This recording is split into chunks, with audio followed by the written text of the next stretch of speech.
রাশিচক্র অনুযায়ী আপনার ধনী হওয়ার সম্ভাবনা কতটা? আপনাদের ভালোবাসায় সিক্ত হয়ে নিউজ বাংলা টেলিভিশনে এখন 1,00,000 সাবস্ক্রাইবার পূর্ণ হয়েছে।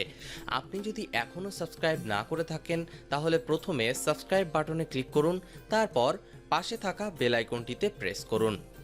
তাহলে পৌঁছে যাবে নিউজ বাংলা টেলিভিশনের সব নিত্য নতুন খবর আপনার কাছে সবার আগে।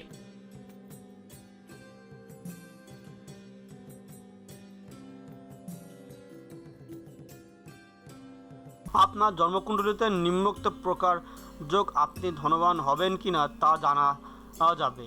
আপনার কোষ্ঠী রাশিচক্রের গ্রহ সন্নিবেশ লক্ষ্য করুন।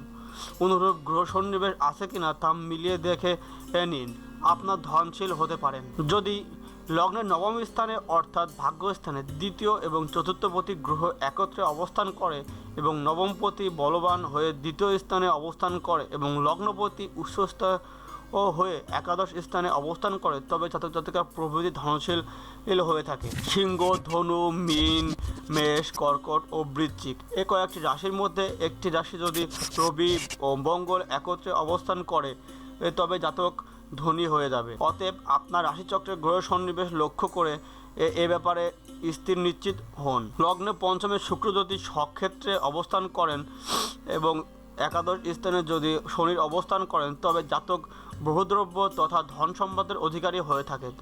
অতএব আপনারা যদি মকর লগ্ন ও মিথুন লগ্ন জন্ম হয় তবে শুক্র ও শনির অবস্থান লক্ষ্য করুন। লগ্নে পঞ্চম স্থানে বুধ ও স্বক্ষেত্রী হয়ে অবস্থান করে এবং একাদশ স্থানে চন্দ্র ও মঙ্গল একত্রে অবস্থান করলে জাতক ধনী ও তথা বহুদ্রব্যের অধিকারী হয়। লগ্নে পঞ্চম স্থানে যদি শনির ক্ষেত্র হয় এবং সেখানে যদি রবির অবস্থান করে এবং একাদশের স্থানে যদি বুধ অবস্থান করে তবে জাতক বহুদ্রব্যের অধীশ্বর তথা ধনী হয়।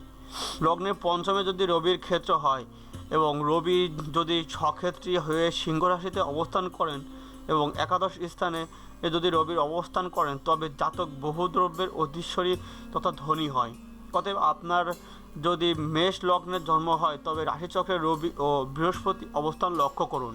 তো বন্ধুরা, এই ছিল আজকের ভিডিওটি ভালো লাগলে লাইক করুন, কমেন্টে আপনাদের মতামত জানান, ফেসবুকে আপনার বন্ধুদের সাথে অবশ্যই শেয়ার করুন।